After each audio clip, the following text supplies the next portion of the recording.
Bon après-midi à toutes et à tous. Nous allons donc maintenant avoir notre session sur le benchmark européen des stratégies d'optimisation du recrutement des donneurs en Europe. Je suis Philippe Iden, président de la coordination des associations françaises qui s'appelle France Greffe de Moelle. Et les autres participants vous seront présentés au fur et à mesure elles viendront faire leur présentation. Je souhaitais en premier lieu remercier les orateurs qui arrivent de différents pays d'Europe et qui vont nous parler des registres européens. Donc, au nom des patients français, je tiens à les remercier car ces 4 pays, à savoir l'Allemagne, la Grande-Bretagne et l'Irlande, l'Italie, Espagne et les États-Unis, nous donnent 70% des dons de moelle que nous utilisons pour transplanter nos donneurs. Dès lors que nos propres registres nous permettent d'identifier que 10% des greffes dont nous avons besoin. Donc l'objectif de notre plan à 5 ans était de parvenir à un chiffre de 25% à la date d'aujourd'hui et nous n'en sommes pas là malheureusement. Donc nous souhaitons les remercier, les applaudir pour les chances de survie qu'ils donnent à nos patients. Juste un aparté pour vous dire en français que, bien sûr, la situation que nous connaissons en France a un impact direct sur les pertes de chance pour les malades.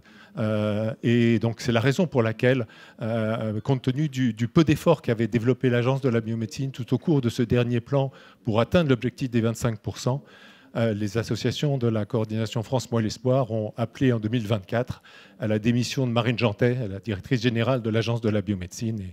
Et c'est un appel à la démission que je réitère aujourd'hui devant vous. Sorry for this side talk in French. Désolé pour ce petit commentaire en français.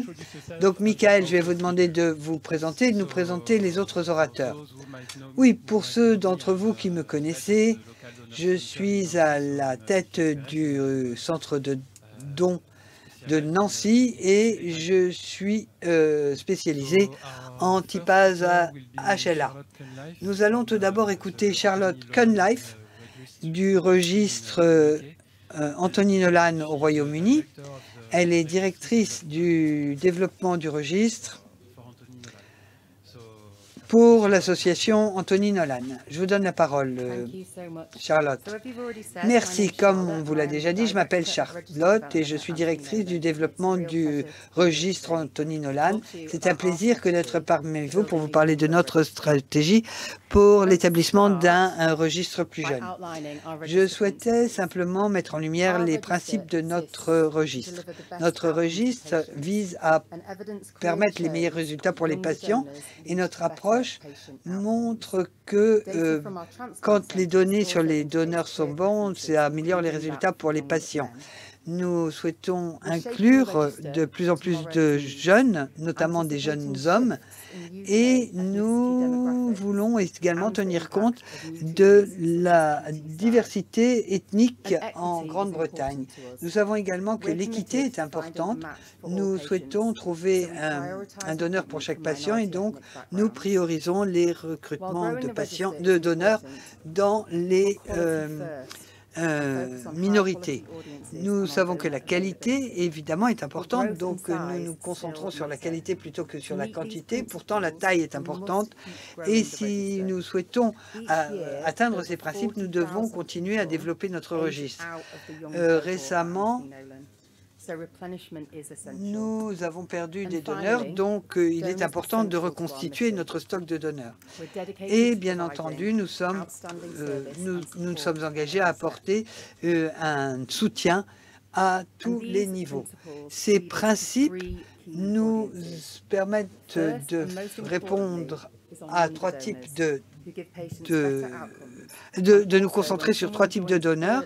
Tout d'abord, les donneurs jeunes, que l'on peut garder plus longtemps dans notre registre. Ensuite, les personnes qui proviennent de minorités ethniques. Et ensuite, les hommes qui sont sous-représentés dans notre registre.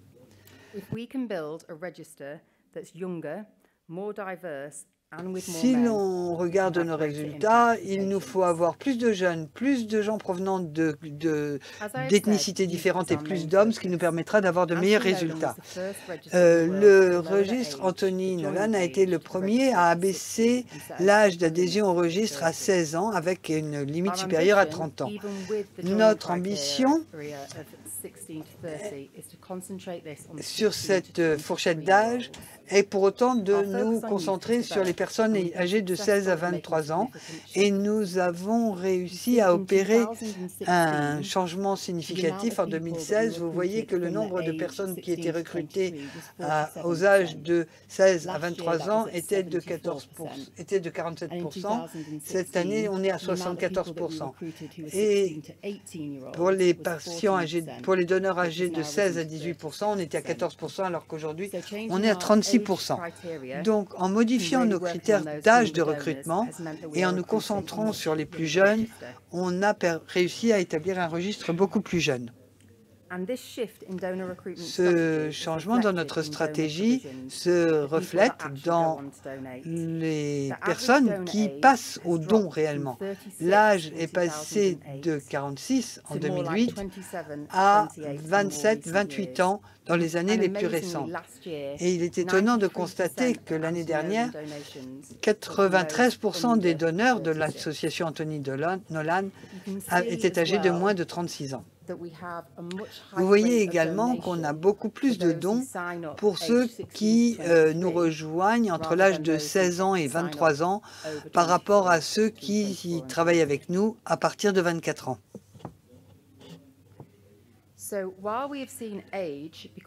Si l'âge devient plus important, nous savons également qu'il y a un autre facteur qui est important, c'est le sexe. On a vu le nombre d'hommes donneurs qui s'est effondré pour passer de 83% en 2010 à 64% l'année dernière, donc une baisse de près de 20%. Et en réalité, les hommes sont de plus en plus remplacés par des femmes jeunes. Ces groupes demeure notre public cible, mais nous continuons à mettre l'emphase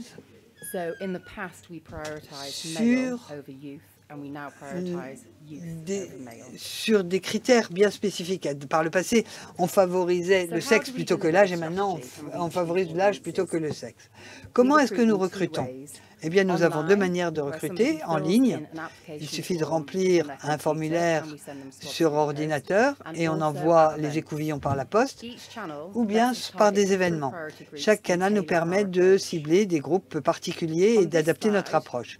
Sur cette diapo, vous voyez d'où proviennent la plupart de nos recrues. Vous avez un tiers en ligne, un titre par l'université et le reste par des groupes de partenariat. Chaque groupe nous permet d'atteindre des objectifs avec 75% de jeunes, 40% d'hommes et 25% de minorités ethniques. On vous a dit comment on travaillait sur les différents canaux et ça commence par le travail auprès des jeunes. Avec les 16-18 ans, nous permettons à ces jeunes de vivre un moment tout à fait spécial. Dans un monde où les jeunes ne sont pas toujours mis en lumière, nous, on leur dit qu'être jeune, c'est leur force et qu'eux peuvent faire la différence. On le fait par l'intermédiaire de nos programmes éducatifs. On intervient dans les équipes avec des bénévoles qui viennent parler de leur vécu et qui font des présentations d'une trentaine de minutes pour éduquer le public sur le don de cellules souches. Et ensuite, nous organisons des événements avec les donneurs. Pour les encourager, nous leur demandons également de se porter volontaires et de profiter d'opportunités. Ils nous aident à donner forme à notre travail. L'un de nos principaux objectifs, c'est la durabilité et chaque année, nous avons de nouveaux jeunes que nous essayons de joindre et nous sommes l'un des rares registres au monde qui recrutent dès l'âge de 16 ans. L'inquiétude que nous avions dès que on a commencé à recruter des gens de 16 et 17 ans, c'est qu'ils seraient moins disponibles lorsqu'on les appellerait pour faire un don. Mais on s'est vite rendu compte que les donneurs les plus jeunes sont au moins aussi disponibles que les donneurs plus âgés. Ensuite, notre programme à l'attention des universités. Notre programme à l'attention des universités nous permet de recruter 40% de nos donneurs et ça n'a pas arrêté de monter au cours des dernières années. Ça a commencé à la fac de médecine et aujourd'hui, nos résultats sont absolument spectaculaires. Nous avons 1% des étudiants qui sont dans le registre qui finissent par être donneurs. Et pour les jeunes hommes, c'est 1 sur 50. Ce qui est important, c'est le bouche à oreille soutenu par une communauté de bénévoles qui fait un travail extraordinaire partout en Grande-Bretagne. Vous avez des gens qui nous disent que avoir été bénévole avec la Fondation Anthony Nolan, c'est la plus belle expérience de leur vie. Et ici, vous avez un jeune homme qui s'appelle Bailey, et qui est président de l'association locale Anthony Nolan. On travaille également avec des ONG qui nous donnent beaucoup de crédibilité auprès des publics que nous essayons de joindre, ce qui est important dès lors que l'on parle des minorités ethniques. Nos partenaires nous permettent d'établir la confiance, de répondre à des questions et de faire porter notre message par des gens qui ont la confiance de ces communautés. Certains partenaires sont des partenaires avec lesquels nous travaillons depuis plus de 15 ans. Quelques exemples que vous voyez à l'écran. Donc, les pompiers écossais, une association formée par Alley, un pompier en retraite, qui souffre de sclérose et qui est en attente de dons de moelle osseuse. Nous avons également travaillé avec l'association One Voice, qui rassemble des jeunes de culture musulmane. Vous avez l'association House of Medics, qui travaille avec des jeunes sensibilités au monde de la santé et qui sont ambassadeurs pour nous. Et nous souhaitons continuer à diversifier notre réseau de partenaires. Les patients restent notre priorité. Nous souhaitons qu'ils partagent avec nous leur histoire avec compassion et avec un sens de l'urgence. C'est ainsi que notre fondation a commencé. Anthony Nolan a été le premier patient qui ait reçu une greffe de cellules souches. Et le paysage a beaucoup évolué dès lors que l'on lance des appels. Après le Covid, on a vu une baisse de la réponse et on sait que nous devons redoubler d'efforts pour travailler avec les écoles, les universités et les leaders de communauté afin de pouvoir retrouver la diversité des donneurs dont nous avons besoin. Le recrutement en ligne est absolument vital parce que cela nous permet d'atteindre des publics vastes et à des coûts moindres. Mais encore une fois, le paysage évolue, les plateformes ont beaucoup d'influence et de nombreux jeunes sont émotionnellement fatigués. Il y a une lassitude émotionnelle qui s'installe et nos messages ne passent plus forcément facilement. Par ailleurs, on a vu une différence quant à la manière dont les jeunes hommes et les jeunes femmes s'engagent vis-à-vis des contenus. Donc avec nos contenus, on combine des narratifs et une connaissance des ressources sort de telle ou telle communauté pour attirer les gens et pour les amener à lire nos contenus. Nous travaillons également pour créer des liens avec des influenceurs, pas simplement des grands noms, mais des gens qui ont la confiance de leur communauté. L'humour et la pertinence culturelle sont également très importants pour les jeunes, pour le public jeune en ligne. Et on sait que notre taux d'acquisition en ligne, ce ne sont pas simplement des gens qui signent, mais qui retweetent notre nom et qui font la publicité de notre travail qui sauve des vies. Donc, nous nous recentrons sur des contenus très ciblés afin que les gens puissent bien comprendre pourquoi ce qu'ils font est important. Maintenant, je ne peux parler du recrutement sans parler de la disponibilité des donneurs. La disponibilité a beaucoup augmenté après le Covid et on a vu trop de donneurs qui n'étaient plus disponibles quand on les appelait. Et là, c'est un défi sur lequel nous travaillons beaucoup. Ça ne fait pas sens de recruter des donneurs s'ils ne sont pas joignables quand c'est important. C'est la raison pour laquelle nous investissons sur l'expérience du registre. L'objectif étant simple, il faut que les donneurs soient facilement joignables et qu'ils soient suffisamment impliqués pour qu'ils puissent répondre oui quand on les appelle. Donc, nous travaillons avec les donneurs, nous les appelons régulièrement, nous développons des communications qui leur permettent de s'impliquer. Ensuite, si nous ne pouvons les joindre, nous ne pouvons aider nos patients. Donc, nous améliorons la qualité de nos données de registre et nous vérifions régulièrement la fiabilité des informations de contact. Et troisièmement, le service. Notre service client est également très important. Chaque interaction doit être humaine. Et nous essayons de mieux comprendre le comportement des gens et leur disponibilité, qu'est-ce qui leur permet de rester impliqués.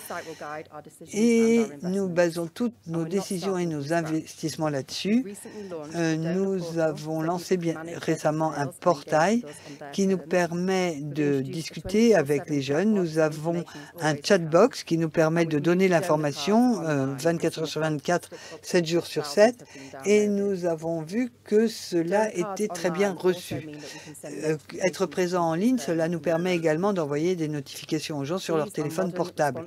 C'est là un outil très moderne qui nous permet de joindre les gens là où ils sont. À l'avenir, il reste encore beaucoup de choses à faire, mais si nous faisons les choses correctement, nous aurons les personnes dont nous avons besoin pour sauver nos patients. Donc, en résumé, notre stratégie consiste à construire un registre de donneurs plus jeunes et qui soit disponible pour nos patients quand ils en ont besoin. Merci pour votre attention. Thank you, Charlotte. Merci, Charlotte. On va écouter les 4 présentations, puis nous aurons une discussion sur les points spécifiques. Je ne sais pas si je vous l'avais dit tout à l'heure, mais donc l'orateur suivant, c'est Felipe Macias qui nous vient de registre Redmo, qui est le registre espagnol, et il est à la tête du service d'honneur pour le registre Redmo. Merci. Donc, merci d'assister à cette réunion. Pour nous, pour le Redmo, pour le registre espagnol, c'est une super opportunité que d'être ici et que d'avoir la possibilité d'apprendre auprès de vous et de partager sur ce sujet très important pour nous. Je vais... Pardon. Bon. Je vais vous parler de 4 grands points. Je vais d'abord vous expliquer ce qu'est Redmo comme type de registre et je vais vous montrer comment cela détermine notre stratégie de recrutement. Ensuite, je vous montrerai comment notre situation actuelle et comment la structure actuelle de notre registre est établie. Puis, je vous parlerai de notre plan à 5 ans pour conclure en vous montrant comment nous pouvons atteindre nos objectifs. Première diapo pour vous montrer ce qu'est notre registre. Alors, il relève d'une fondation Et au niveau administratif, nous sommes sous la tutelle de l'Organisation nationale de transplantation, donc du ministère de la Santé, et sous l'autorité des 17 régions espagnoles ou communautés autonomes. Nous avons également différents partenaires qui sont tous intégrés au système de santé, donc 7 centres de collecte, des centres de transplantation, des laboratoires de typage HLA, tout cela pour illustrer le fait que chacune de nos stratégies de recrutement est différente. Et dans notre cas, comme vous le voyez, nous devons avoir un accord et une coordination entre différents acteurs. Nous suivons évidemment les recommandations de l'Institut national de transplantation, du ministère de la Santé. On ne peut pas travailler tout seul, il faut suivre les recommandations et nous devons ensuite nous adapter à nos capacités budgétaires. Ici, pour vous montrer la structure actuelle du registre, au premier semestre de cette année, nous avions près d'1 million de donneurs, d'un demi-million de donneurs, 713 704 exactement. Vous voyez la distribution par sexe, en bleu les hommes, en rouge les femmes, et vous avez les groupes d'âge. Aujourd'hui, on essaie de se recentrer sur le groupe 18-30 ans, car, bon, ça vient d'être dit par notre collègue, mais c'est le groupe d'âge pour lequel on a des dons de meilleure qualité qui permettent d'avoir de meilleurs résultats pour nos patients transplantés. Pour ce qui est du recrutement, voici les données de l'année dernière, donc de 2024, et vous voyez la répartition par groupe d'âge en jaune, orange, marron et rouge. Et cela vous montre l'âge moyen des nouveaux inscrits, qui est de 28 ans. Donc on commence à se rapprocher de la tranche d'âge idéale, à savoir inférieure à 30 ans. Et tout ceci pour vous montrer que nos efforts de recrutement visent à recruter des donneurs âgés de moins de 30 ans. Pour ce qui est de la répartition hommes-femmes, vous voyez que la majorité des nouveaux inscrits sont des femmes, pratiquement à 70%, et que nos raisons d'annulation, eh bien, ce sont les donneurs qui ont 60 ans et plus, ce qui correspond à environ 25% des nouveaux donneurs. Et nous tenons compte des différentes raisons. Donc, parmi les nouveaux donneurs, vous avez 25% qui sont des personnes âgées de plus de 60 ans et qui donc sont immédiatement éliminés, et 5 autres % qui sont éliminés pour d'autres raisons. Ça fait donc 30% en tout. On aimerait avoir plus de donneurs qui s'inscrivent dès l'âge de 18 ans, mais pour l'instant, nous n'avons que 6% de nouveaux donneurs qui s'inscrivent dans notre registre à l'âge de 18 ans. Une grosse différence, une des choses qui fait la différence de notre registre, c'est que on le fait principalement via les dons du sang.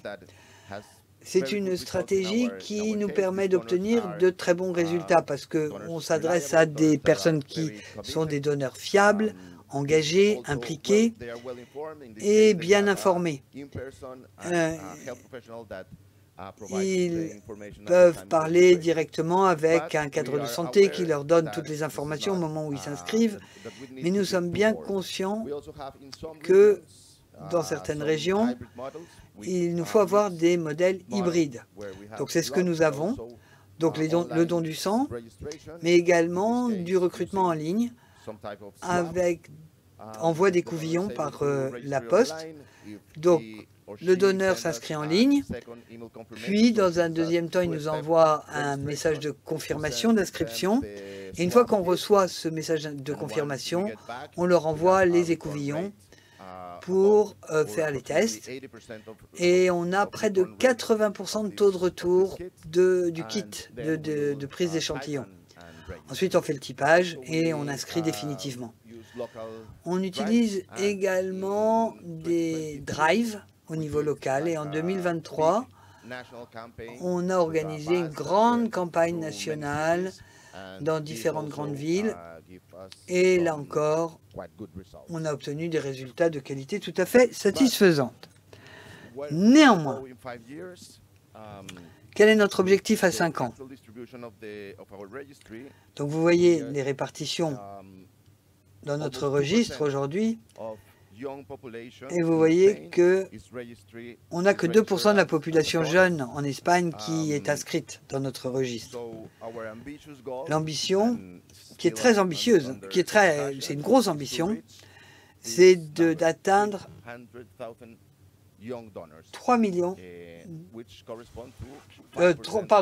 000 donneurs jeunes, ce qui représente 5% de la population jeune. Et ce chiffre,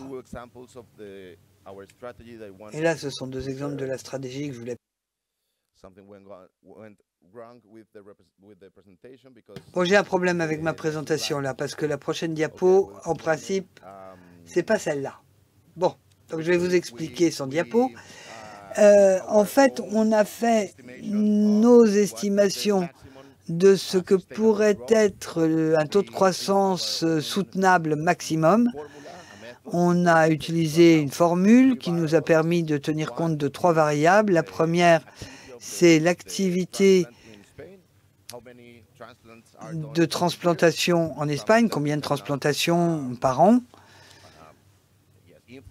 Et ça, c'est quelque chose sur lequel on n'a aucune prise. Ensuite, des variables qui sont le coût du recrutement de donneurs et le coût pour le typage. Et ensuite, dernière variable, quel est notre niveau d'autosuffisance au niveau national? Et on a vu que les économies que pourrait amener l'autosuffisance et l'utilisation de donneurs locaux, qui est beaucoup moins cher que d'avoir des donneurs étrangers, et ça montre que ça nous permet d'investir pour recruter de nouveaux donneurs. Et c'est comme ça que, dans notre cas, on arrive à un point où on peut avoir un recrutement de 130 000 donneurs, ce qui va nous permettre d'augmenter notre autosuffisance en Espagne. Et je suis désolé, parce que j'avais une diapo pour vous montrer ça, mais malheureusement, elle n'a pas été chargée. Et ça aurait été sans doute plus facile pour vous de comprendre si vous aviez pu voir la diapo, mais tant pis, c'est comme ça. Deuxième chose, nous savons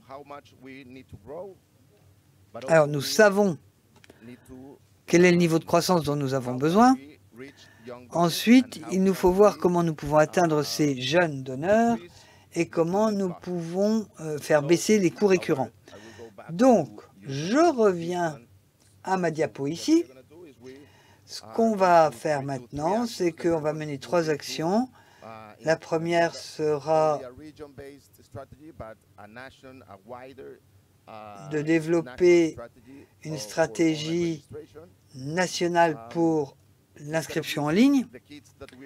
Au lieu d'utiliser les kits de prise d'échantillons qu'on utilise aujourd'hui, qui sont en fait des écouvillons pour récupérer de la salive, on va utiliser des kits secs qui sont beaucoup moins chers. Ils sont 10 fois moins chers que ceux qu'on utilise aujourd'hui.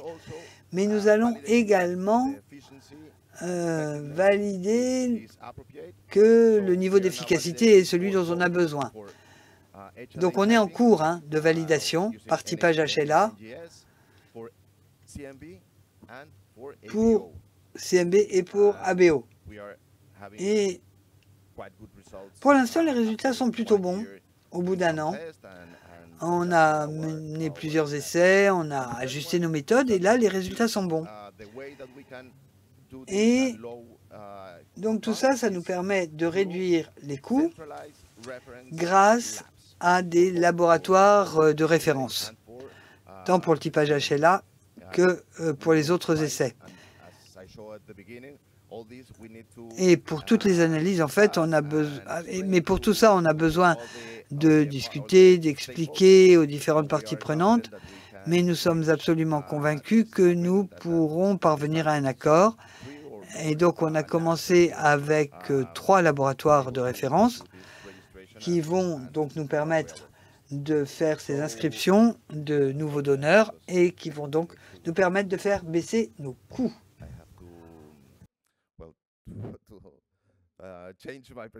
Je suis désolé, je suis obligé de changer ma présentation.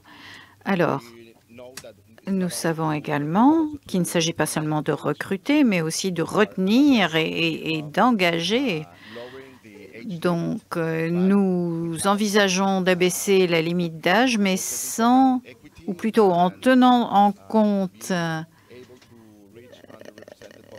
les populations sous-représentées, et nous avons une stratégie pour laquelle nous sommes conscients des appels sur les médias sociaux. Par exemple, on analyse des cas pour voir si, au bout du compte, les donneurs qui s'inscrivent dans des conditions normales par rapport aux donneurs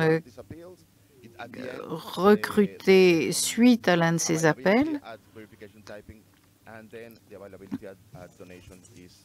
on va voir si la disponibilité, leur disponibilité est la même ou pas. On n'est pas très sûr de la direction dans laquelle nous allons aller.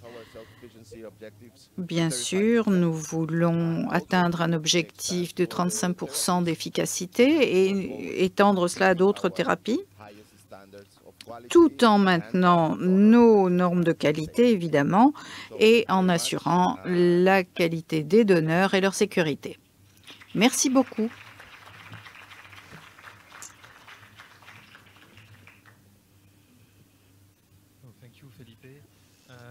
Merci, Felipe. Nous passons maintenant à la présentation de Simona. Simona, travaille au registre italien de donneurs. Merci beaucoup pour cette très aimable invitation qui a été très appréciée par notre registre.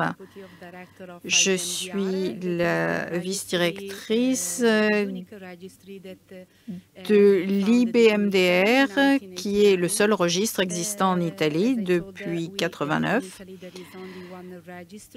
Comme je vous l'ai dit, en Italie, nous n'avons qu'un seul registre et nous nous appuyons sur différents centres qui se trouvent un peu partout dans notre pays. Comme en Espagne, nous sommes une institution publique travaillant sous l'égide du ministère de la Santé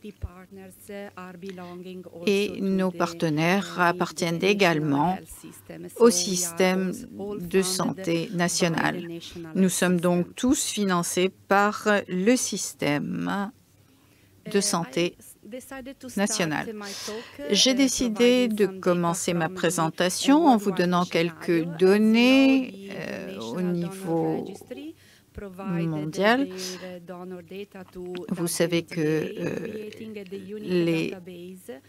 la base de données WMDA qui a été compilée et comporte environ 26 000 donneurs fin 2024. Vous voyez ici le nombre de nouveaux donneurs recrutés au niveau mondial. Comme vous le voyez ici, il y a eu une augmentation du nombre de nouveaux donneurs recrutés, puis on a enregistré une chute du nombre de nouveaux donneurs recrutés. Et ceci était lié au Covid, mais au cours des 2 dernières années, 2022, ce chiffre continue à augmenter. Donc, Je pense que le registre a pu reconstruire son système de recrutement suite au Covid. J'aimerais aussi vous donner des informations concernant nos données nationales. L'IBMDR est composé essentiellement par d'autres 700 000 donneurs, mais 512 000 seulement sont disponibles, ce qui veut dire que depuis 1989, l'IBMDR a perdu un certain nombre de centres nationaux ou de registres nationaux. Comme vous le voyez ici, 70% de nos donneurs enregistrés et disponibles pour les patients sont inscrits dans une résolution avec une très faible résolution pour les autres, typifiée seulement pour A et B. Et ce sont sans doute des donneurs qui ont été recrutés il y a très très longtemps, il y a de nombreuses années, et qui sortiront sans doute du registre dû à des limites d'âge. Ici, vous voyez que l'indice de recrutement en Italie dépend des régions, bien sûr, et les zones les plus foncées représentent les régions avec la majorité de donneurs. Et le chiffre, évidemment, et nous recrutons des donneurs entre les âges de 18 et 35 ans. Et les chiffres qui sont apparus sur la diapo sont comparés à la population totale de la région. Nous avons effectué des recrutements en ligne et sur les centres de donation. Et on envoie des kits également. On envoie un kit à la domicile du donneur. Il fait son prélèvement lui-même, puis le renvoie au laboratoire. Nous avons ensuite 2 campagnes nationales. La première est une campagne qui s'appelle Match It Now et qui est lancée en parallèle avec le WMDD. Donc, le registre au niveau international en septembre. Et en mai, et la société, les associations de donneurs sont associées. Nous avons une deuxième campagne nationale qui s'appelle Match for Life, qui est généralement organisée au mois de mai. Elle est complètement organisée par notre association impliquée sur le terrain avec le soutien des autorités et de l'IBMDR.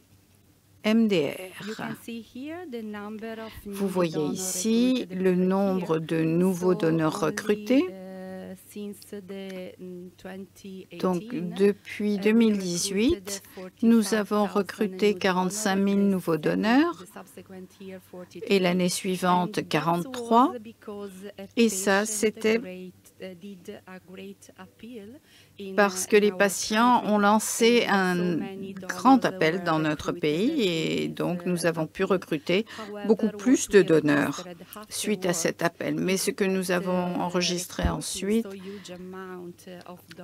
ce que nous avons appris ensuite, c'est que de recruter autant de donneurs génère un problème lors des recherches parce que lorsqu'on les rappelle, ils ne sont pas trop impliqués, trop engagés pour être des donneurs. Nous devons donc faire attention lors du recrutement en nous focalisant sur la quantité plutôt que sur la qualité. Ensuite, il y a eu une chute de nouveaux donneurs recrutés pendant la période Covid et nous sommes encore à nouveau en train d'augmenter le nombre de nouveaux donneurs. L'année dernière, nous avons pu recruter 32 000 nouveaux donneurs. Vous pouvez constater ici la distribution par âge. En 2009, vous voyez que nous avions des critères très différents pour le recrutement des donneurs. On n'avait pas de plafond.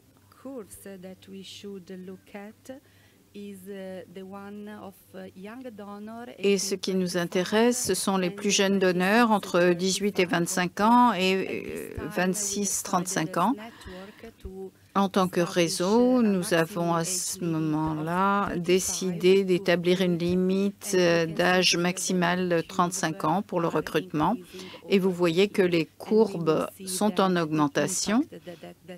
Et l'on va voir l'impact que cette décision a eu sur notre produit. Donc, 50% de notre inventaire est composé de donneurs de moins de 35 ans. Voici les données concernant les donateurs qui ont effectivement donné. Notre activité est pour les patients nationaux, mais comme vous le voyez ici, depuis 2020, il y a une augmentation très rapide, presque logarithmique, des donateurs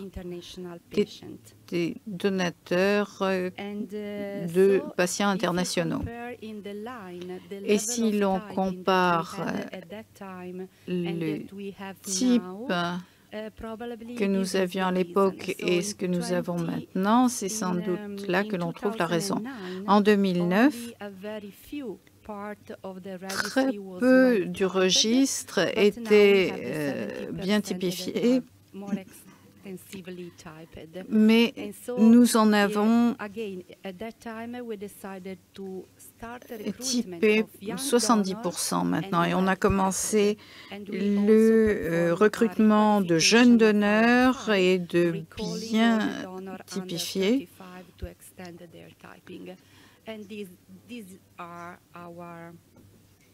Et ce sont là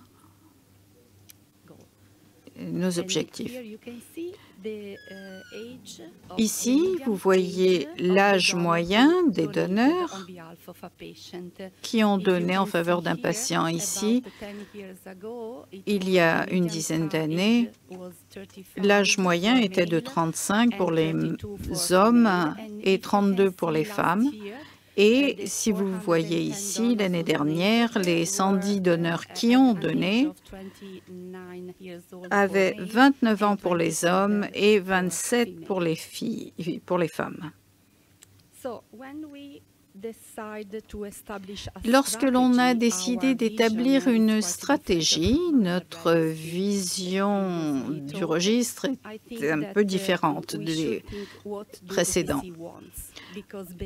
On doit décider ce que l'on veut faire une bonne fois pour toutes, parce que nous travaillons pour les patients et ce que nous voyons, c'est que tous les patients reçoivent leurs dons. Et il y a maintenant différentes études qui ont été publiées par des centres de transplantation américains et par la communauté européenne, disant que l'âge du donneur est peut-être plus important que l'appariement HLA. Et là, on voit un abstract d'une étude d'un centre de transplantation américain qui a divisé les patients en deux groupes. L'un d'eux avait une probabilité de trouver un donneur parfaitement apparié et l'autre pas. Et voilà ce qui se passe en termes de survie. La conclusion était que il n'y avait pas de différence lors des versus very unlikely to find an 8 out of 8 match. And so these results suggest that the patient very unlikely to identify LAMAD should proceed to transplant using the best available alternative donor rather than delay devrait utiliser un donneur alternatif. Et donc, le centre de transplantation doit définir quand transplanter le patient et choisir le meilleur donneur disponible, indépendamment du fait qu'il soit un membre de la famille ou pas, et qu'il soit haploïdentique ou pas. Établir une stratégie, le recrutement des jeunes donneurs, de préférence des hommes, ce qui me rappelle ce qu'a dit Charlotte, que pour un patient masculin, il vaut mieux trouver un donneur masculin, parce que dans la littérature, on a vu que les femmes ont tendance à développer des allergies au chromosome Y. Donc, si vous voulez recruter de jeunes donneurs, on a besoin de donneurs éligibles également. En 2023, en Italie, on a publié une nouvelle réglementation décrivant exactement les critères d'éligibilité pour les donneurs de cellules souches. Avant, on avait une législation qui avait à voir avec le sang, mais là maintenant nous en avons une spécifique pour les dons de cellules souches. On prend en compte le recrutement, etc. Ce qui veut dire qu'on a atteint un niveau de standardisation concernant l'évaluation des critères d'éligibilité dans les centres que nous utilisons. Et nous avons aussi besoin de donneurs fiables. Voici nos données concernant la disponibilité des donneurs bien typifiés et on voit que les pourcentages augmentent, ce qui veut dire que la recherche du patient s'arrête lorsque l'on trouve qu'un donneur est disponible pour le patient. Nous souhaitons recruter des jeunes donneurs, préférentiellement masculins, bien typifiés, sur les 12 allèles. La meilleure méthode, c'est NGS, parce qu'il y a un plus faible taux de différence d'HLA avec cette méthode. Est-ce fiable? Eh bien, est-ce que cela suffit? Nous pensons que non. Et il vaut mieux agir vite plutôt que de s'assurer une plus grande compatibilité. Ici, on prend en parallèle la vérification du type. Ici, ce type de sélection représente 7%. Et nos centres de transplantation augmentent le nombre de donneurs recrutés dans le cadre de Fast Track. 1500 patients sont affectés par AML. On a comparé 2020 et 2024 et on peut voir les différences entre le standard workup et le workup dans le fast track. Et il y a plus de donneurs.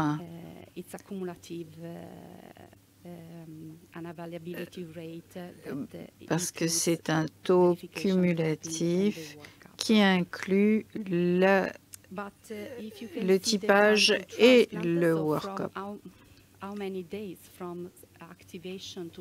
Alors, de l'activation à la transplantation, vous voyez que pour les workup standards, il a fallu environ 4 mois pour un patient activé. Cela augmente le temps pour qu'un patient puisse être transplanté d'environ 1 mois.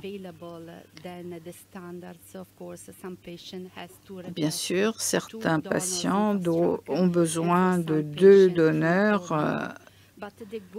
dans Fast Track et pour d'autres, 3 donneurs ou plus. Mais même si vous avez besoin de plus que 3 donneurs pour le workup dans Fast Track, au bout du compte, le patient bénéficie de la procédure standard. Donc, nous avons évalué nos données, mais ce processus évalue le temps nécessaire pour la transplantation. Pour conclure, nous devons parler du recrutement de donneurs, donc des jeunes donneurs masculins. Cela vous permet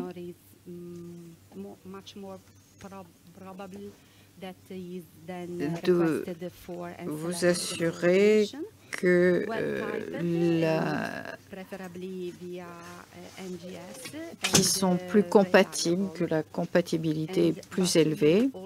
Ils sont plus fiables, mais nous évaluons également notre procédure de recherche de donneurs parce que nous devons accélérer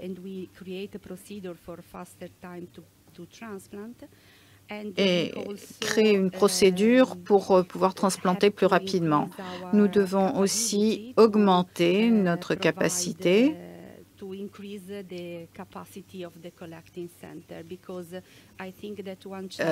pour les centres de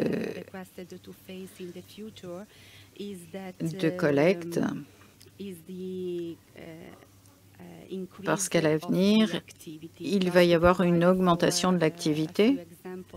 Pour vous en donner quelques exemples, en Italie, par an, nous recevons environ 2000 nouvelles recherches de patients et l'on coordonne environ 1100 transplantations provenant de donneurs non apparentés.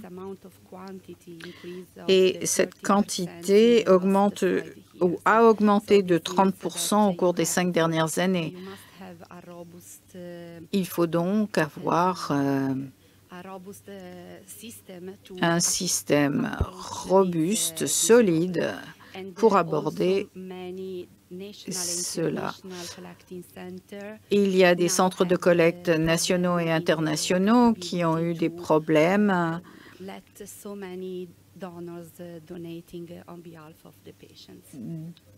dû au grand nombre de donneurs.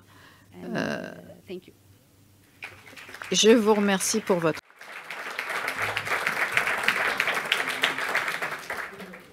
Thank you, Simona. And now we will welcome Sabina to Sabine, sorry, to talk for the DKMS registry.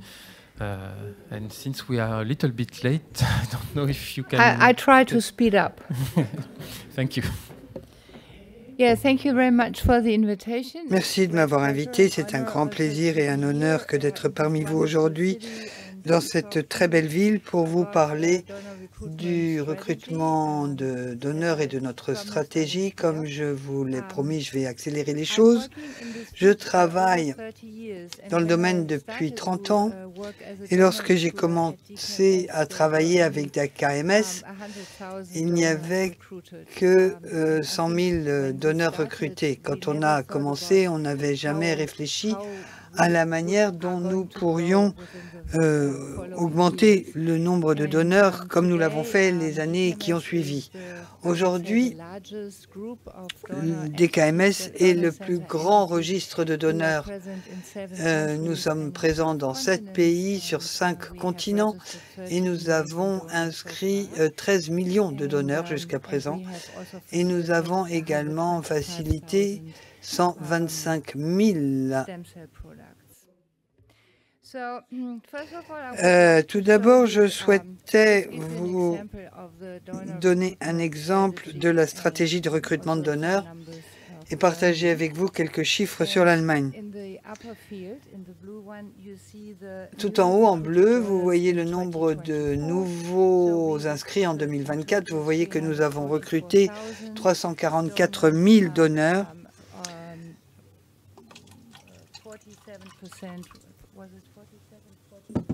Donc 42% étaient âgés de 17 à 25 ans. Au total, nous avons, à date d'aujourd'hui, nous disposons d'une liste de 7,9 millions de donneurs en Allemagne, dont 660 000 sont dans le groupe d'âge de 19 à 25 ans. Vous voyez les canaux de recrutement. Donc, avant la pandémie, nous avions pratiquement doublé l'inscription en ligne. Ceci a changé. En 2024, nous avons 194 000 inscrits en ligne et 150 000 en offline. Mais ce qui est intéressant, c'est de voir que le nombre de jeunes venant s'inscrire en ligne est 20% inférieur au nombre de jeunes que l'on peut convaincre de s'inscrire quand on a le contact direct. Vous voyez également sur le diagramme en camembert l'âge des donneurs qui sont enregistrés. Vous en avez 11% qui ont donné en 2024, qui ont fait un don, et 13% étaient âgés entre l'âge de 26 à 30 ans. Tout ça est très intéressant. Pourquoi? Parce que 11% de tous les donneurs qui ont fait des dons représentent la majorité de nos dons en 2024. Donc, vous avez 11% des donneurs inscrits en Allemagne représentent 62% des collectes. En fait, par le passé, on s'est beaucoup penché sur la problématique des hommes. Mais on voit qu'il y a une tendance et qu'on a aussi besoin de donneurs femmes. Donc, je dirais qu'il y a effectivement des défis dès lors que l'on parle des donneurs femmes, parce que même si les femmes souhaitent en général avoir des enfants à un âge plus avancé dans la vie, elles souhaitent également ne prendre aucun médicament avant le début d'une grossesse. Donc, ça peut poser quelques soucis.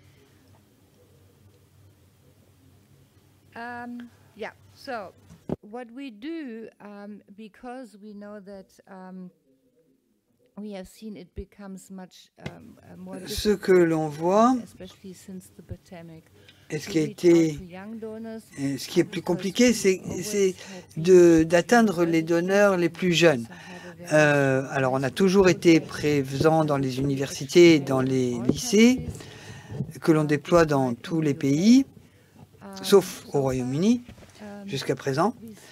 Mais depuis la pandémie, il est beaucoup plus difficile d'atteindre les jeunes.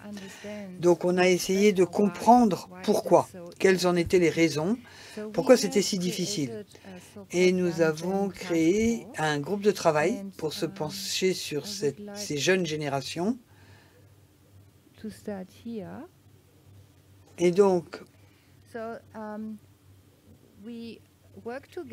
nous avons travaillé avec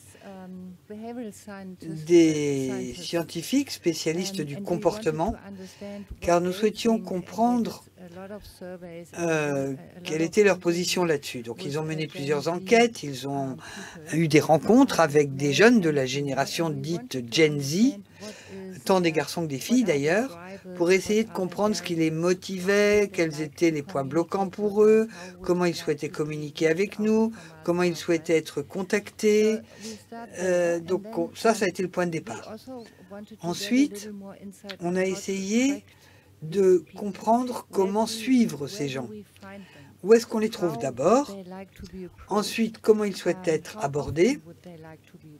À quelle fréquence? Quelle pression par les pairs peut-on envisager? Et est-ce qu'il y a d'autres changements que l'on doit apporter dans nos processus? Et ensuite ici, ce que nous faisons, ce que nous avons également fait, c'est que,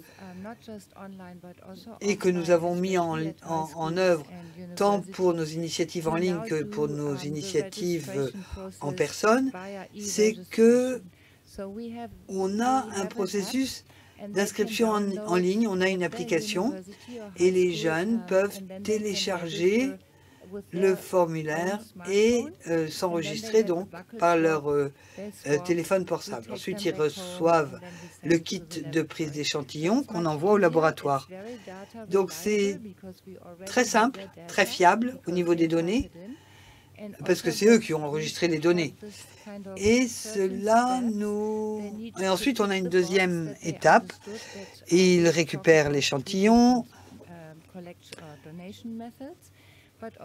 et cela permet de raccourcir les temps de transport parce que aujourd'hui, notamment les jeunes, ils se posent la question de combien de temps il va falloir que je concentre à tout ça si un jour on m'appelle pour un don.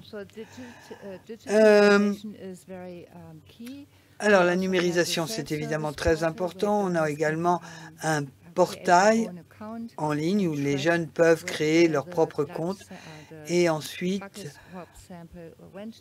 suivre l'échantillon qu'ils ont envoyé pour savoir à quel laboratoire il a été transmis, est-ce que les analyses ont été réalisées, etc. Et aujourd'hui, on a sur ce site, les jeunes peuvent avoir accès à toutes les informations, tous les courriels qu'on peut leur envoyer, tout ça dans la même application, sous la même base en fait. Et alors, on a parlé de la disponibilité des jeunes donneurs, car effectivement, la disponibilité, c'est hyper important. Et avec les jeunes, c'est plus compliqué aujourd'hui. J'ai découvert ce qu'on appelle le ghosting. C'était pas quelque chose dont on parlait quand j'étais jeune, mais aujourd'hui, les gens font du ghosting. Donc c'est quand même un sacré problème quand on passe au test de vérification, quand on ne peut pas joindre le donneur, même si on sait et qu'on est 100% sûr, parce que aujourd'hui, les jeunes doivent s'enregistrer auprès des autorités locales dès lors qu'ils changent d'adresse. Et ils nous donnent l'autorisation de les suivre. Donc, quand on ne peut pas les suivre par la poste, on peut également obtenir leur nouvelle adresse par les autorités locales. Et pour autant, ils disparaissent dans la nature et ils ne reviennent pas vers nous. Donc on a vraiment besoin de bien comprendre comment les joindre et voir pourquoi ils ne veulent plus avoir de contact avec nous, pourquoi ils s'évanouissent dans la nature comme ça. Et ce dont on s'est rendu compte, c'est que les jeunes ont de gros problèmes de santé mentale aujourd'hui et que le facteur dépressif peut être un des facteurs en jeu. Alors, communiquer avec les jeunes, c'est absolument essentiel. Nous ne pensons pas mettre de seuil d'âge. Pourquoi? Parce que on enregistre dans des registres qui sont différents d'un pays à l'autre. Dans certains pays, on peut commencer à enregistrer de 17 ans jusqu'à 55, d'autres de 18 ans à 55. Et nous avons appris de nos chercheurs en comportement qu'il est très important d'enregistrer les jeunes, mais également leurs parents, car ces jeunes se fient à ce que disent leurs parents et sont sensibles à leurs recommandations. Donc, les meilleurs donneurs pour nous, ce sont des donneurs qui viennent parce que leurs parents sont inscrits et parce que leurs parents leur apportent un soutien dans leur acte de don, en fait.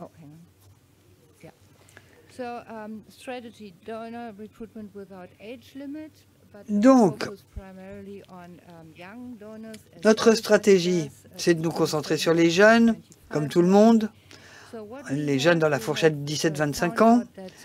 Et ce dont on s'est rendu compte, c'est que l'on avait besoin de leur donner des motivations qui les attirent plus, en fait. Donc, on s'est rendu compte que les festivals, ça fonctionne bien.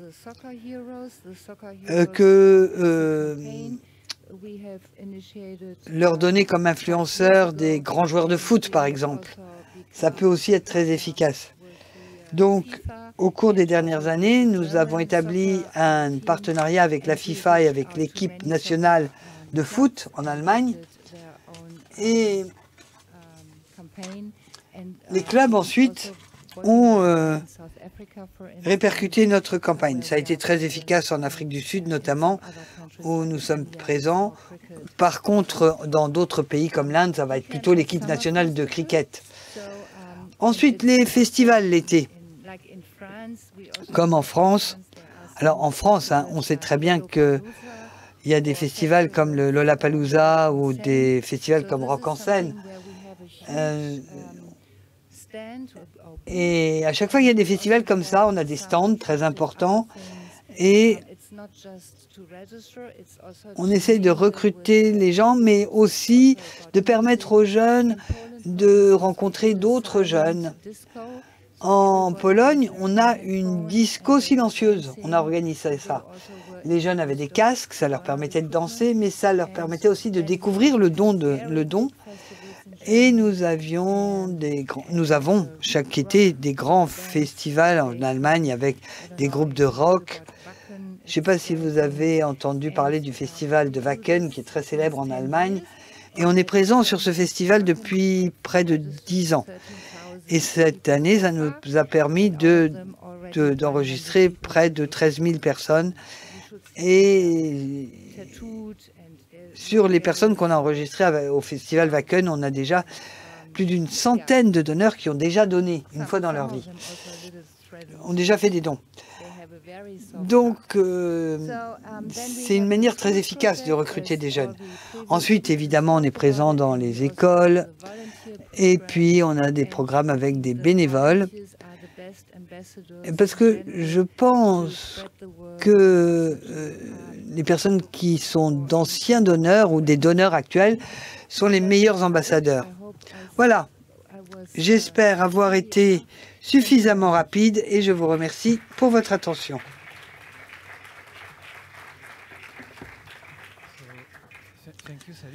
Merci Sabine.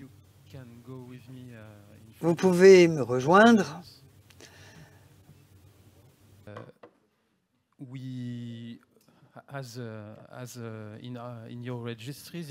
Dans votre registre en France,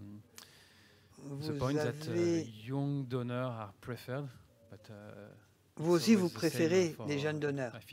Je pense que c'est quelque chose d'admis partout dans le monde, car on sait très bien par les études qu'on a de meilleurs résultats de greffe avec de jeunes donneurs. Donc, on réduit l'âge d'inscription, sauf chez vous, Sabine. Mais que pensez-vous des limites d'âge? Est-ce qu'il faudrait avoir une limite d'âge pour l'inscription des donneurs, pour le recrutement des donneurs? Alors, je vais commencer. Nous, dans notre cas, comme je le disais tout à l'heure, on a souhaité se développer, mais de manière pérenne, en fait. Donc, il nous a fallu tenir compte de notre organisation, de comment on était organisé pour être opérationnel et comment on pouvait recruter des donneurs afin d'avoir d'optimiser la tenue de notre registre. Et dans notre cas, ce ne serait pas pérenne si on recrutait maintenant des donneurs plus âgés. On en est bien content et c'est la raison pour laquelle on essaye effectivement d'abaisser la limite d'âge. Dans ma présentation, vous ne l'avez peut-être pas vu, mais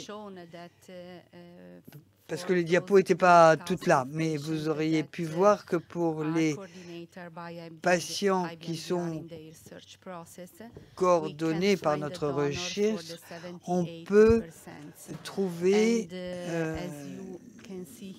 78% de jeunes patients. Et seuls 75% de nos patients sont transplantés avec des donneurs du pays, nationaux. Donc notre objectif, c'est de donner une chance de survivre aux patients, quelles que soient les origines du donneur. Et maintenant, j'arrive à la réponse à la question que vous posiez. Est-ce qu'il faut qu'on mette une limite d'âge dans notre scénario? Oui, absolument. Car nous avons également un problème de pérennisation. Et il y a quelques années, nous avons publié une étude. Nous avons regardé le typage HLA de nos patients pour les haplotypes et pour les fréquences d'haplotypes chez nos patients. Et on avait étudié tout cela et qu'on a mis en regard des haplotypes des donneurs. Et on a regardé on a tracé une courbe qui montre l'augmentation du pourcentage de donneurs qui peut être apparié avec notre donneur. Et on se rend compte également que la population italienne est très polymorphe. Donc, il nous faut augmenter, et si on veut augmenter le nombre de donneurs transplantés avec des donneurs nationaux, il faut abaisser l'âge. Et nous devons continuer à travailler pour enregistrer de nouveaux donneurs et travailler sur cette question de la limite d'âge, parce que, comme je vous le dis, on essaye de rapprocher le plus possible, mais on s'est rendu compte des problèmes. Maintenant, pour ce qui est de la limite d'âge dont on a débattu à l'heure du déjeuner avec les autres orateurs, en Italie, nous pouvons faire une exception sur la limite d'âge dans 2 cas exclusivement. Premier cas, c'est lorsque le donneur est un membre de la famille qui a été typé, pour lequel le typage a été fait. Et si on n'a personne d'autre pour le donneur, si cette personne souhaite s'inscrire et s'engage à éventuellement aider d'autres patients, on peut l'accepter, même si l'âge est supérieur à 35 ans, il peut quand même être recruté. Et deuxième exception, c'est pour les cas dans lesquels un donneur déménage. par exemple, vivait aux États-Unis et décide de venir vivre en Italie, à ce moment-là, on peut recruter ce donneur et le rentrer dans nos archives, même s'il est âgé de plus de 36 ans. Merci. Alors pour nous, oui, c'est très important d'avoir un plafond, une limite d'âge. Et là, on va parler d'argent. Ça coûte de l'argent de mettre les gens dans le registre. Nous sommes une organisation caritative et donc nous devons nous assurer que l'on va dépenser nos fonds sur des donneurs qui ont le plus de chances de fonctionner, et c'est vraiment un point clé pour nous de nous concentrer sur ces donneurs. Eh bien, je suis entièrement d'accord avec vous, Charlotte, et j'allais dire qu'il ne s'agit que d'argent. Mais en fait, c'est l'une des choses. De notre point de vue, chez DKMS, je dois dire que 77% de tous les donneurs et de toutes les collectes partent à l'étranger. Nous sommes un groupe de centres de donation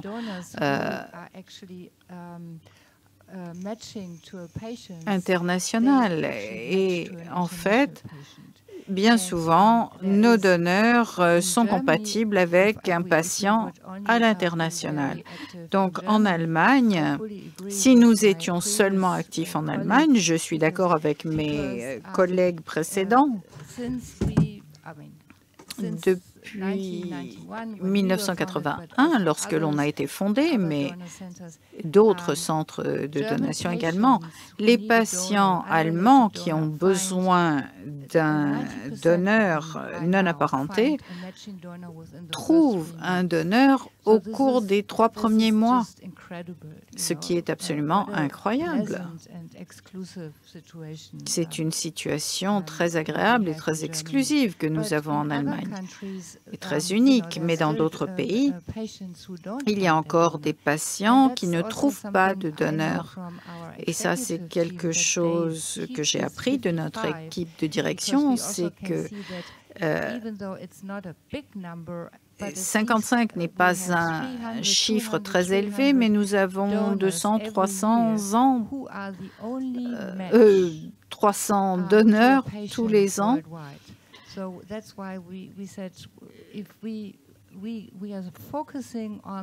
Qui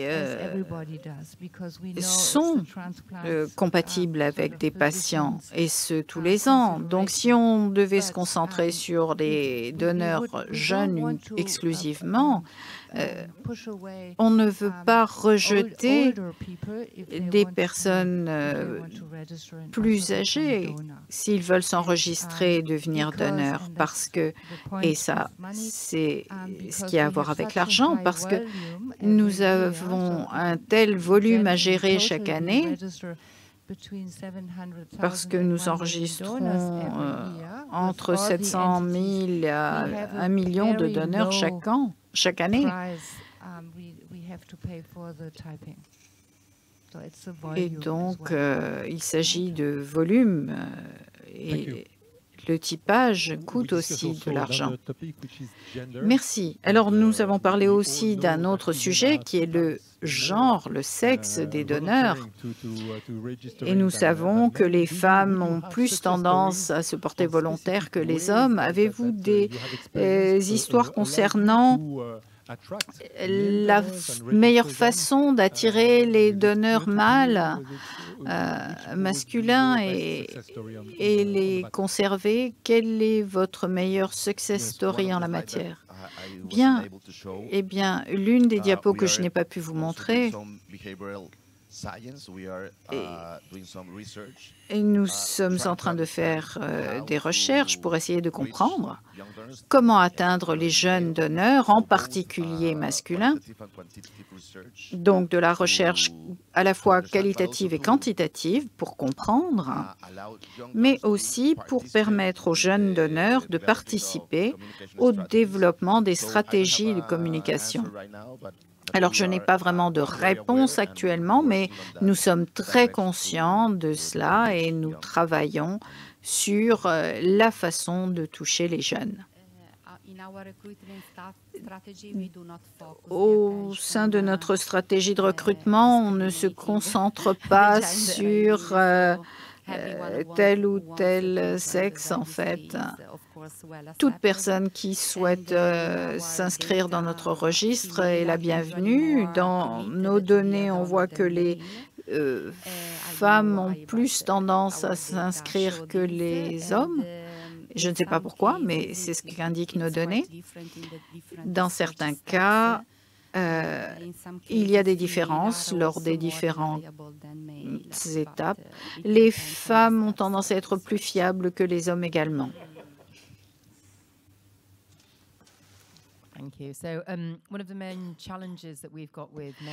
Oui, merci. L'un des défis que nous avons, c'est le recrutement en ligne. C'est pourquoi les gens ont tendance à venir vers nous directement. Nous recrutons environ 20% en ligne seulement et notre recrutement masculin aura plus lieu lors de la mise en place d'événements physiques. Pour le recrutement, nous travaillons avec l'armée et les forces armées et nous voyons qu'en Grande-Bretagne, la plupart des gens qui sont dans l'armée sont toujours des hommes. Et évidemment, lors de campagnes de recrutement visant l'armée, nous avons un plus fort taux de recrutement masculin. On vise également les écoles et les universités. Et en Grande-Bretagne, selon la spécialité d'études, évidemment, par exemple, les diplômes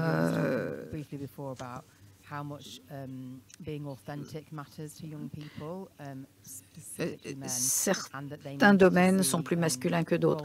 Et les hommes aiment voir des rôles modèles, avoir des modèles et des gens qui leur ressemblent, donc d'autres jeunes hommes. Donc, on travaille d'arrache-pied sur cette approche. Comme Simona l'a déjà dit, pour nous, nous avons différents programmes. Et quand il s'agit de recruter des donneurs masculins, eh bien, il s'agit de pompiers, de policiers, de clubs de foot. C'est là, essentiellement, que nous avons des chances de trouver des donneurs intéressés masculins. Mais on en parlait précédemment.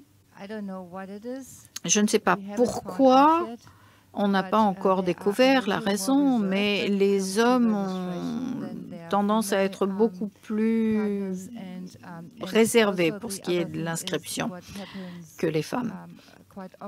Et ce qui arrive bien souvent, c'est que une fois qu'un donneur masculin s'est enregistré, sa mère nous appelle et nous dit « Je veux que vous retiriez mon fils du registre, c'est trop dangereux. Je dois prendre soin de lui. » Et ça arrive encore.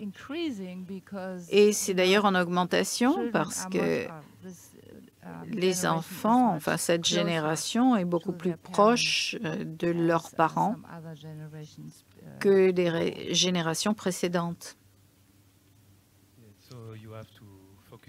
Oui, donc il faut se concentrer sur ses objectifs et mettre ses ressources dans ce que l'on veut faire. On ne peut peut-être pas tout faire d'un coup. Oui, bien l'une des choses que j'aimerais ajouter, parce que tout le monde est sur les médias sociaux, travaille avec les influenceurs, etc., etc. Ce que nous voulons piloter maintenant, c'est de demander aux influenceurs plus âgés, qui sont parents, d'en parler. J'espère que nous pourrons trouver l'un ou l'une d'entre eux qui ait l'expérience de la donation ou l'un de leurs enfants, parce que ça fonctionne très bien. Nous avons une question. Anne-Pierre. Bonjour, je suis Anne-Pierre Picard, je suis une patiente transplantée. Je suis volontaire et je travaille pour l'association française EGMOS. J'ai une question concernant les modèles de recrutement et les modèles de recrutement standards. Et j'étais très intriguée par votre commentaire concernant le fait que vous avez une étude permettant de comparer les taux de disponibilité. Quand aurez-vous ces données? Ça, c'est la première question. Puis après, j'en ai une autre. Oui, eh bien, il y a eu un appel fin 2023 et donc nous n'avons pas encore suffisamment de temps de traiter les données, les demandes d'inscription, etc. Mais nous avons vu que les enregistrements finaux sont beaucoup moindres, bien moindres que les chiffres initiaux. Ceux qui sont vraiment engagés, ceux qui renvoient leur écouvillon, ceux qui répondent au deuxième email, comparé à ceux que nous avons perdus, bien nous pensons que ces deux groupes, ceux qui s'enregistrent réellement à la fin sont peut-être semblables à ceux qui s'enregistreraient dans des circonstances normales. Nous présenterons ces données l'année prochaine, en mars. Bon, mais j'ai hâte, parce qu'en France, et ça c'était mon commentaire / question suivante, les appels peuvent être perçus comme étant problématiques par l'agence. On en a parlé déjà, donc je ne dévoile rien, mais de mon point de vue, les gens donnent à des gens. Vous voulez sauver quelqu'un, donc vous voulez que ce don soit personnifié, personnalisé. Vous voulez que cet organe aille à cette personne. Et les campagnes de communication sont très génériques et non pas personnalisées. Nous avons l'impression que ça ne recrute pas aussi efficacement. Mais je me tourne vers vous parce que vous représentez les organisations. Et des KMS également. Vous voyez l'impact. En Italie, on ne le fait pas. En France, on ne le fait pas. Alors, quels sont vos points de vue respectifs concernant les campagnes d'appel? Du point de vue français, nous pensons que c'est très efficace parce qu'on voit comment ça fonctionne en Grande-Bretagne et au Royaume-Uni. Alors, je peux répondre pour la France, mais lorsqu'on a beaucoup d'appels, ça nous génère énormément de travail pour préparer les kits à envoyer. Et ils ne nous sont pas retournés, donc on perçoit ça un peu comme une perte de temps. Et ça nous prend du temps de préparer les kits, donc ça peut être un peu frustrant qu'on ne nous les renvoie pas. Oui, nous avons eu un grand changement en termes d'appels.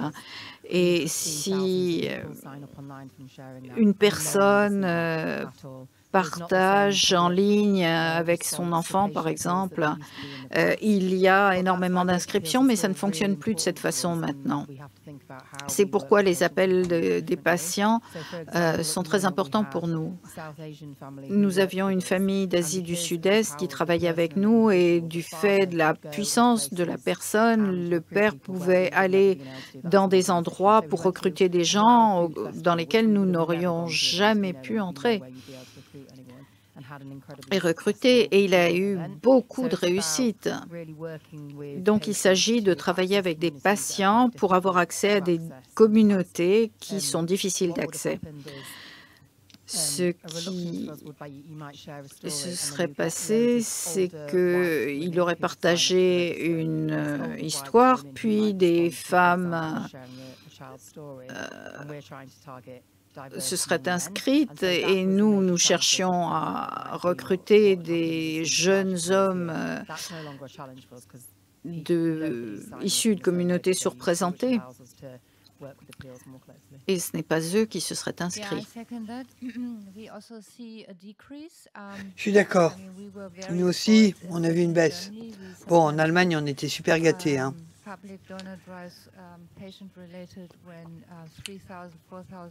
On avait, un jour, on a eu 3 000, 4 000 personnes qui sont venues se présenter pour être donneurs, ce qui n'est plus le cas aujourd'hui. Hein. Par contre, ce dont on a besoin, ce sont des patients qui sont prêts à prendre la parole, à parler aux potentiels donneurs.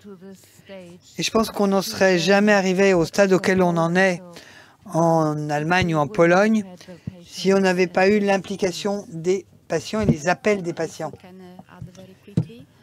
Très rapidement, depuis 2018, le registre italien utilise les appels des patients pour recruter de nouveaux donneurs et ça nous a permis de voir des pics d'inscription.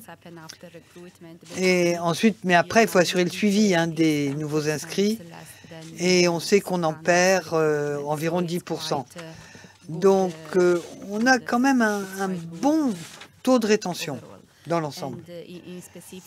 Et plus précisément, dans un cas en particulier, ces donneurs qui avaient été recrutés en masse, en fait, le pourcentage de disponibilité n'était que de 15%, ce qui veut dire que ça veut dire 9 donneurs sur 10 qui n'étaient pas disponibles.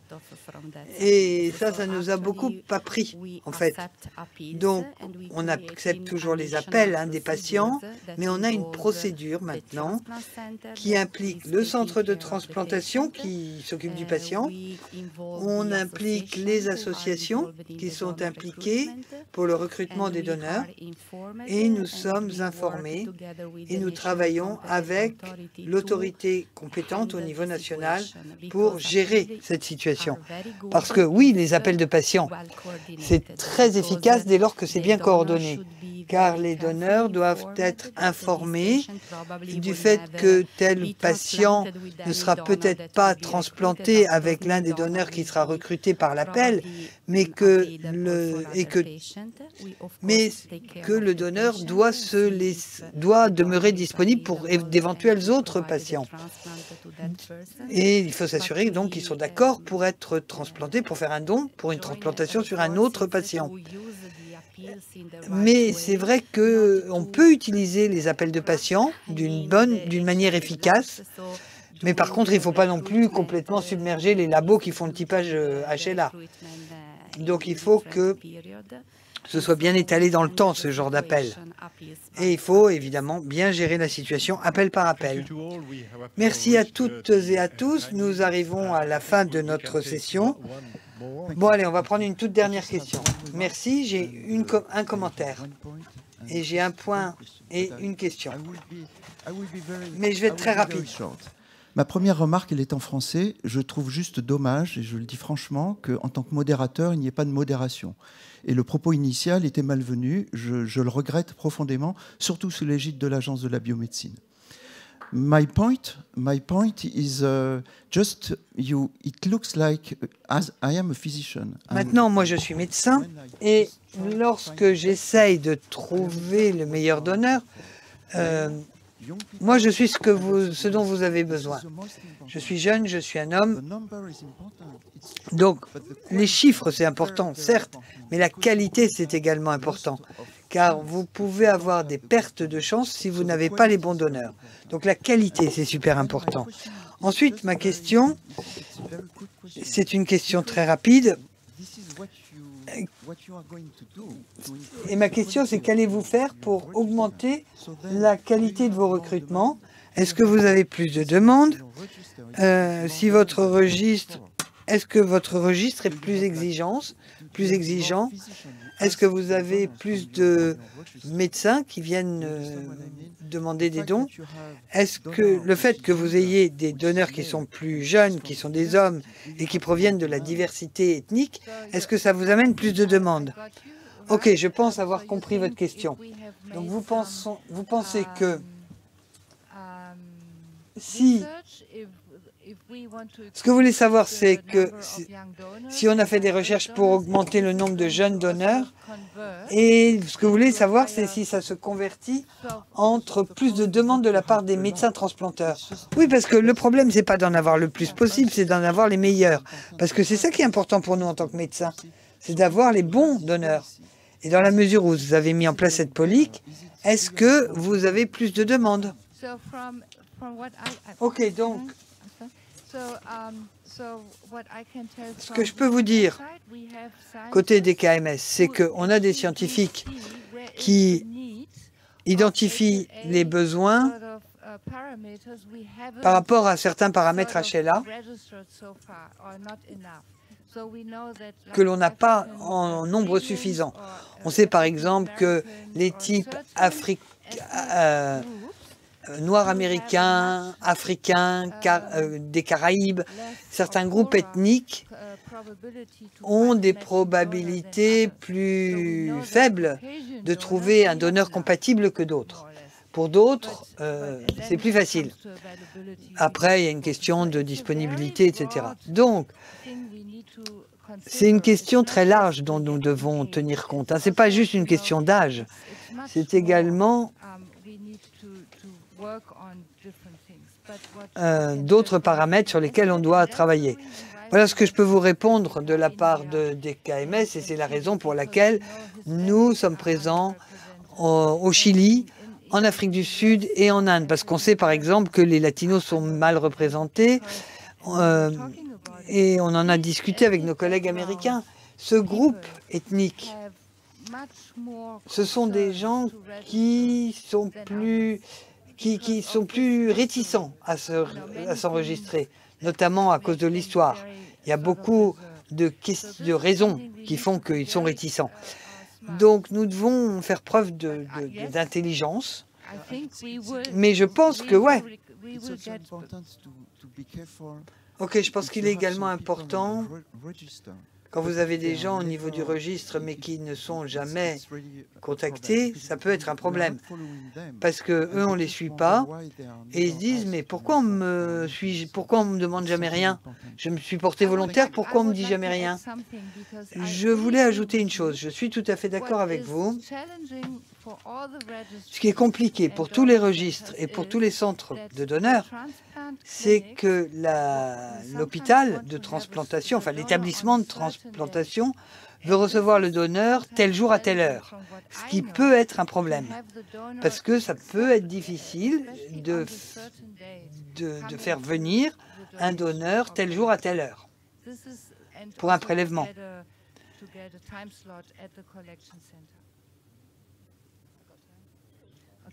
J'ai 5 minutes pour répondre. Ok, donc pour répondre très rapidement, il y a aussi un autre facteur. On sait qu'une transplantation de cellules souches, ce n'est pas facile. Et vous avez beaucoup de gens qui vont d'abord étudier d'autres options de traitement. Mais ce que l'on voit, c'est les taux de survie après transplantation augmentent parce qu'on a des meilleurs donneurs. On voit des patients auxquels on n'aurait pas forcément proposé une transplantation parce que c'était trop risqué. Aujourd'hui, ça augmente à cause de la qualité des donneurs. Et je vois également plus de donneurs qui ont plus de compatibilité. Donc ça permet d'augmenter. Et quand on a des donneurs de grande qualité, on a des meilleurs taux de survie pour les patients. Et du coup, on a une augmentation des donneurs. Et au niveau de notre association, on propose également aux donneurs de donner des cellules souches à des fins de recherche en expliquant que cela va aider les patients à long terme. Je vais être très rapide également. Je pense que nous devons continuer à recruter de nouveaux donneurs car nous devons trouver des donneurs pour les patients qui, pour l'instant, n'en trouvent pas. Donc, nous trouvons des donneurs pour 70% des patients qui sont portés à notre attention. Donc, on en a 25% pour lesquels on n'en trouve pas. Et donc, nous continuons à recruter de nouveaux donneurs qui ont des phénotypes assez uniques. Et nous devons continuer à investir pour recruter ces donneurs-là.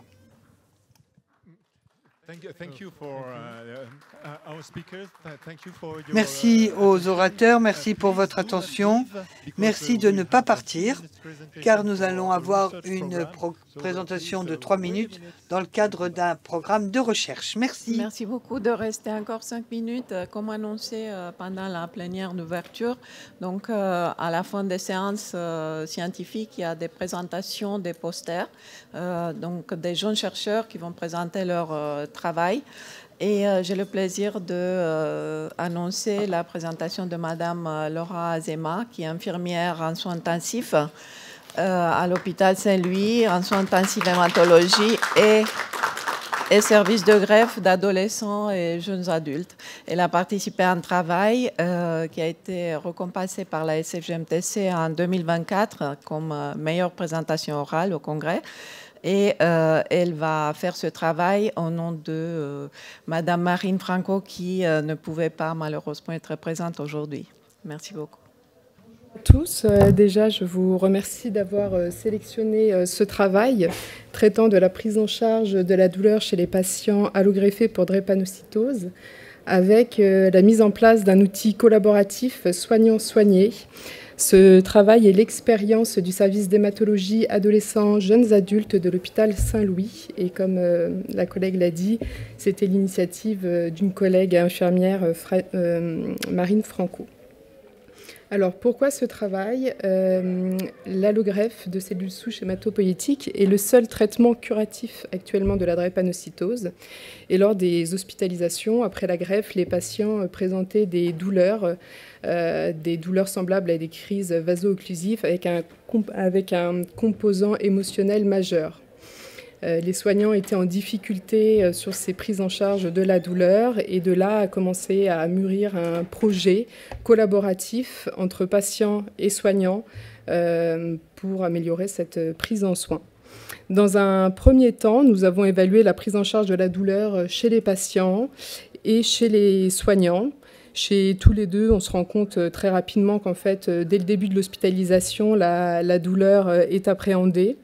Et il va y avoir une amélioration plutôt positive sur les jours d'hospitalisation quant à cette prise en charge de la douleur. Dans un second temps, nous avons élaboré un support visant à guider un entretien avec le patient sur ses douleurs. Pour ce faire, 5 IDE, 5 patients ont participé à l'élaboration d'un contenu qui évalue l'état émotionnel du patient, les caractéristiques et les facteurs qui peuvent déclencher les douleurs, l'efficacité de traitements médicamenteux et non médicamenteux, ainsi que la place de la famille autour de la maladie. L'apport des patients a été essentiel. Il a permis de nous aider à formuler des questions, d'éviter certaines paroles stigmatisantes. Ils nous ont aussi confié la difficulté pour certains de poser des mots et d'expliquer ce que c'était que ces douleurs. Donc on a mis en place un outil visuel pour les aider à nous aiguiller. Et ils ont aussi souligné l'intérêt de la mise en relation avec d'anciens patients pour parler en fait de ce parcours que eux seuls vivent finalement. À ce jour, 37 entretiens ont été réalisés par 10 soignants. Ces entretiens sont ensuite mis dans le dossier médical et sont à disposition des soignants. C'est un entretien qui se fait lors de la journée d'accueil qui va se faire en amont de l'hospitalisation pour rencontrer le service, l'équipe et les soignants. Son intérêt va être de réassurer le patient avant l'hospitalisation, de lui montrer de l'intérêt, de sensibiliser les soignants et la pathologie, surtout à cause du turnover dans les équipes, et d'améliorer la prise en charge lors des premiers jours d'hospitalisation. Pour conclure, ce travail a mis en lumière les difficultés ressenties par les patients, par les soignants, lors de la prise en charge de la douleur. Et on a vu l'intérêt d'une collaboration soignant-soigné, ce qui permet aujourd'hui au service d'avoir un patient expert depuis août 2025. Voilà, je vous remercie.